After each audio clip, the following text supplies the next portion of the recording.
दोस्तों, एक विशेष निवेदन पत्र है जो राष्ट्रीय संघर्ष समिति की टीम के माध्यम से दिल्ली भेजी गई है मुख्य भविष्य निधि आयुक्त जी को।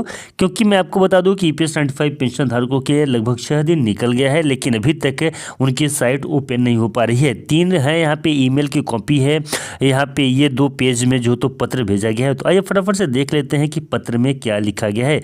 तो सबसे पहले पत्र क्रमांक है EPS 95 NAC, अति महत्वपूर्ण पत्र है और विषय इनका जो जिनको ये भेज रहे हैं वो है मुख्य भविष्य निधि आयुक्त कर्मचारी भविष्य निधि संगठन नई दिल्ली को भेज रहे हैं। और विषय में EPS 95 पेंशनर्स को न्याय प्रदान करने हेतु विशेष निवेदन है।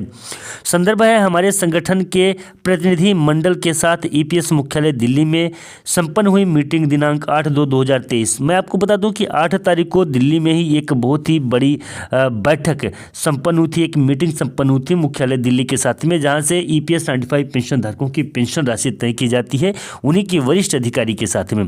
तो वहां पे जब बात हो चुकी थी, इसके बावजूद भी जो तो उसी मीटिंग की बात याद दिलाते हुए बता रहे हैं EPS 95 पेंशन धारकों के लिए एक विशेष पत्र लिख रहे हैं कि EPS 95 पेंशन धारकों को न्याय दिया जाए।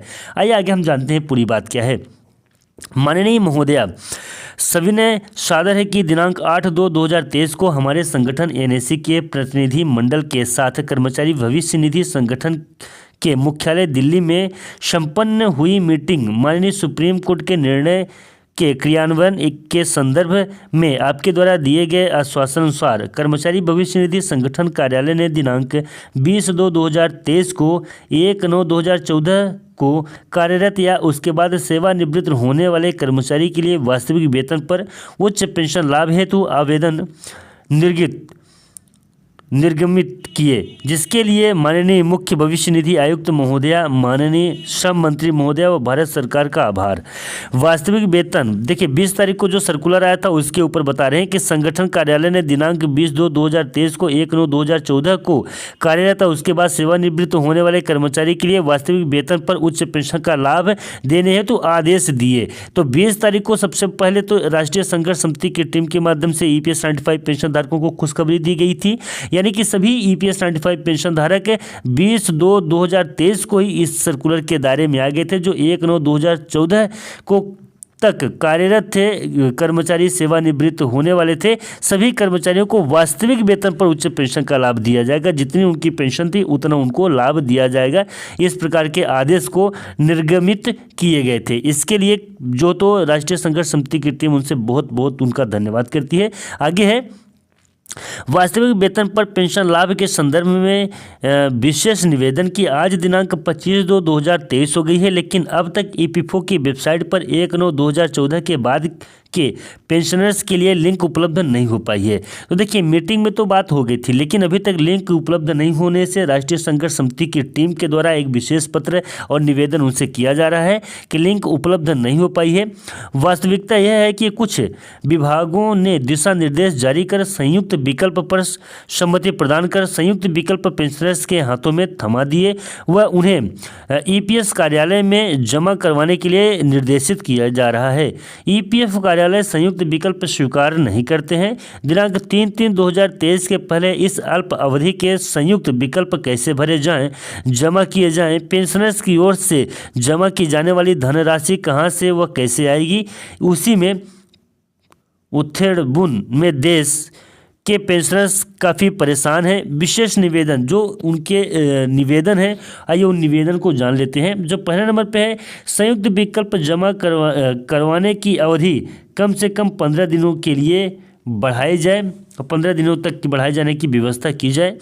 उच्च पेंशन लाभ हेतु फॉर्म एकदम सरल हो, संयुक्त विकल्प भरवाने व जमा करवाने हेतु भविष्य निधि संगठन आपके निकट जैसे तर्ज पर प्रत्येक जिले में ऑनलाइन ऑफलाइन रीति से तुरंत विशेष कैंप लगवाने की व्यवस्था की जाए और उसे ठीक ढंग से प्रचारित और प्रसारित करने की सुव्यवस्था की जाए। आगामी दिनांक 27/2/2023 के निधि आपके निकट जैसे कैंप को भी विशेष कैंप में बदला जाए।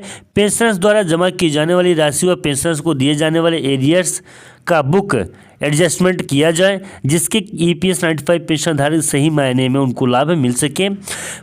चौथा नंबर पे है मृत कर्मचारियों को आश्रितों को भी उच्च पेंशन के लाभ की सुविधा प्रदान की जाए। और 5वां नंबर में जो विभाग बंद हो चुके हैं उन पेंशनर्स के लिए भी विशेष दिशा निर्देश जारी किया जाए, जिससे कि सभी को लाभ मिल सके और लाभ से कोई भी वंचित न रह सके। आगे के 6ठा नंबर पे है जिस सेवानिवृत्त कर्मचारी की पेंशन प्रकरण लंबित है, जिनके पीपीओ नंबर उपलब्ध नहीं हो सके, उनके विकल्प फॉर्म ईपीएस अकाउंट नंबर के आधार पर स्वीकार करने की व्यवस्था का सिस्टम किया जाए। जिन विभागों ने अपने अंशदान बच्चों बचाने हेतु पेंशनर्स के सेवा काल में वास्तविक वेतन पर पीएफ नहीं काटा है, उन विभागों से फंड की वसूली कर पेंशनर्स को उच्च पेंशन का लाभ दिया जाना चाहिए। तो इतनी ये 7 जो तो विशेष रूप से ईपीएस 95 पेंशन धारकों के लिए राष्ट्रीय संघर्ष समिति की टीम के द्वारा निवेदन रखे गए।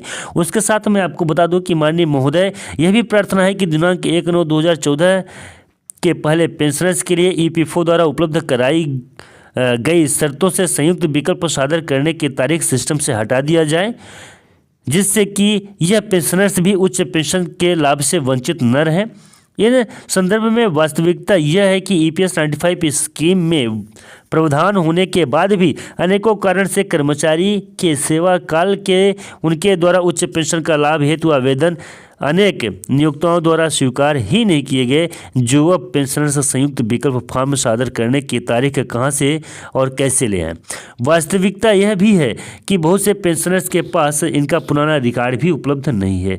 मिनिमम पेंशन 1000 रुपये से बढ़ाकर 7,500 रुपये प्लस डीए करने जो कि पेंशन फंड से संभव है, वह मेडिकल सुविधा के संदर्भ में माननीय श्री श्रम मंत्री जी व दिनांक 9/2/2023 को एनएसी के प्रतिनिधि मंडल को पेंशनर्स की उपरोक्त मांगों पर सहानुभूति पूर्वक विचार करते हुए इसी माह के अंत तक विशेष सीबीटी मीटिंग बुलाने का ठोस आश्वासन दिया था।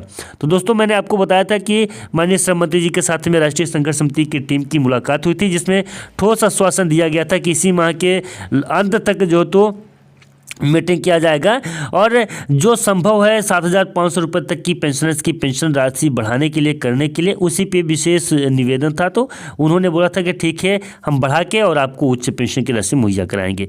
उपरोक्त आश्वासन को पूर्ण करवाने हेतु हमारे शुभचिंतक होने के नाते इस संदर्भ में आपके द्वारा प्रतिनिधि मंडल को दिनांक 8/2/2023 को दिए गए आश्वासन अनुसार वृद्ध पेंशनर्स को जो मरणासन दयनीय अवस्था में जीवन जी रहे हैं वह दिन प्रतिदिन पेंशनर्स बढ़ोतरी की आस लगाए हैं, इस संसार से बड़ी संख्या में विदा होते जा रहे हैं, उन्हें मदद करें, कृतार्थ करें। माननीय महोदय, यह भी सादर है कि पेंशन फंड को अधिक मजबूत करने हेतु प्रावधान प्रस्ताव हमारे संगठन द्वारा पहले ही दिए जा चुके हैं।